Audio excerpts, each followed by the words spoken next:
Thud by Nick Butterworth. Basil the bush baby yawned.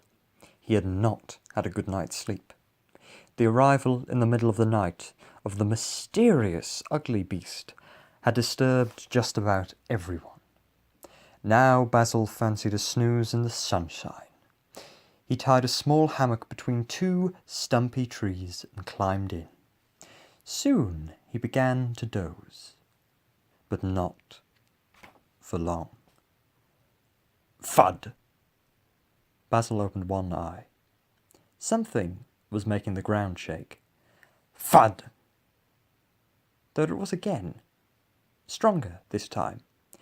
Basil's hammock began to sway. Thud! Thud! What's happening? Said Basil, as his hammock bounced up and down. Thud! Thud! Thud!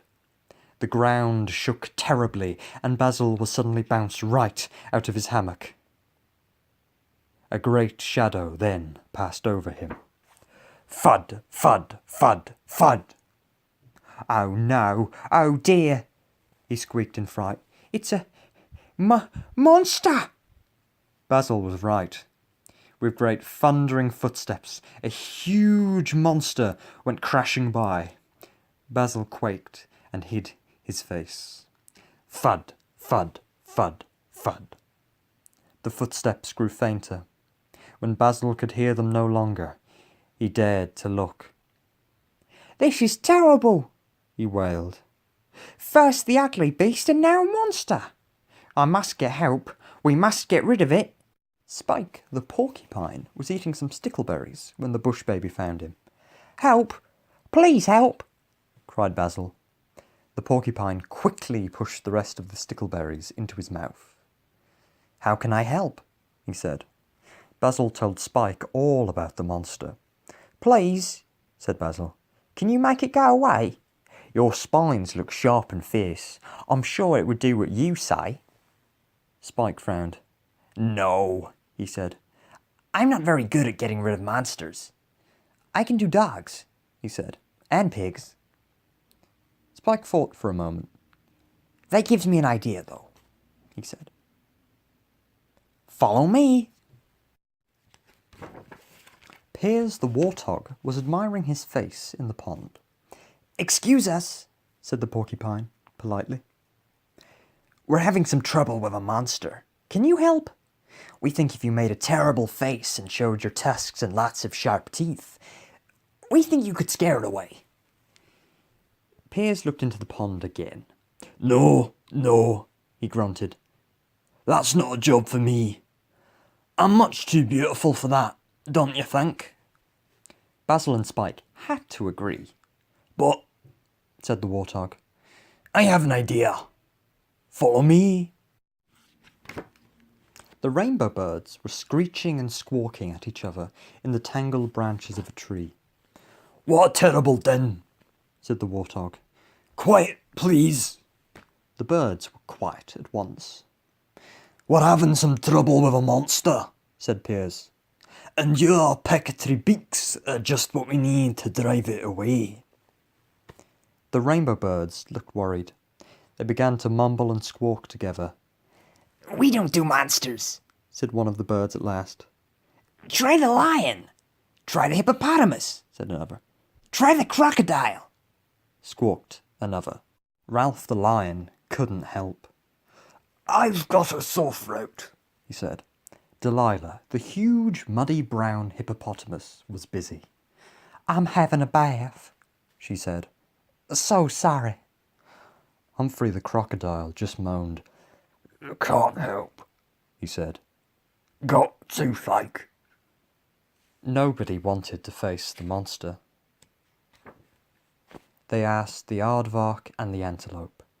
They asked the zebra and the zorilla. What should we do? Said Spike. We've tried everyone. Not quite, said the warthog. There is one more that we might ask. The strange creature who came to the forest last night.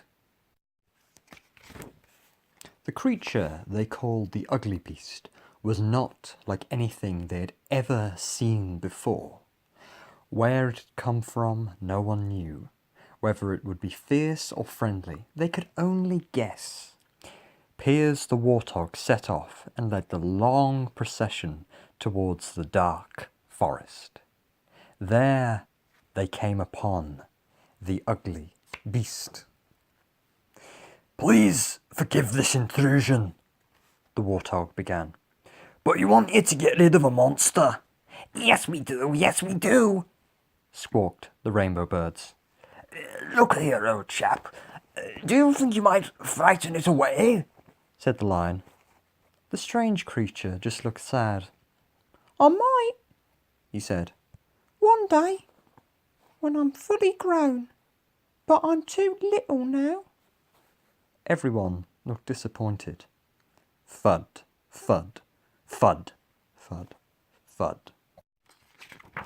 "Wait," said Basil. "It's simple. None of us can make the monster go away on our own, so we must all do it together." "This is a clever and brilliant idea," said Ralph the lion. His throat was suddenly much better. "These great footprints will lead us to the monster," he said. "Come along now, smallest at the front, tallest at the back, just so the monster can see everyone." Thud, thud, thud, thud. The footprints led them past great trees and over the muddy bed of a river. "That's it. Keep going," called Ralph from the back. "Look!" squeaked Basil suddenly. "The monster's on the other side of that hill." Everyone tiptoed to the top of the hill. There it was, sitting with its back towards them. The monster.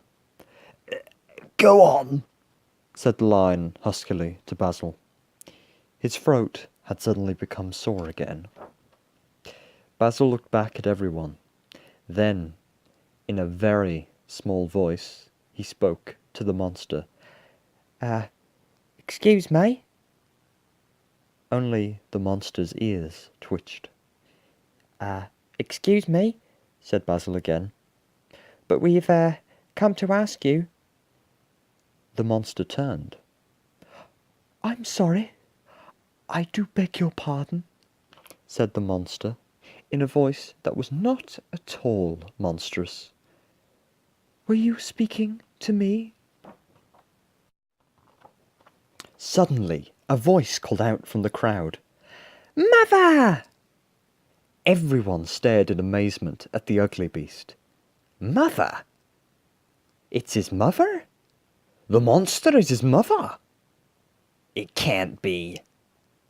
Then the monster beamed a great big smile and shouted out loudly, "Raymond!" Everyone was astonished. He's called Raymond? He's got a mother and he's called Raymond? It's a nice name. I like it. So do I. Raymond ran to his mother and she hugged him. "I've been searching everywhere for you," she said. Then she turned to Basil. "I'm sorry. You were saying something?" Well," said Basil. "We came to ask you. That is, we wanted to ask you." Basil paused and took a deep breath. "Will you stay with us?" Everyone suddenly cheered. "Can we? Oh, please, can we stay?" Raymond asked. "Well," said his mother, "we might. We'll just have to wait till your father gets here." Basil looked at Raymond. Then he looked at Raymond's enormous mother. "Father," said Basil slowly. "He's got a father. Just wait till his father gets here." Thud, thud, thud.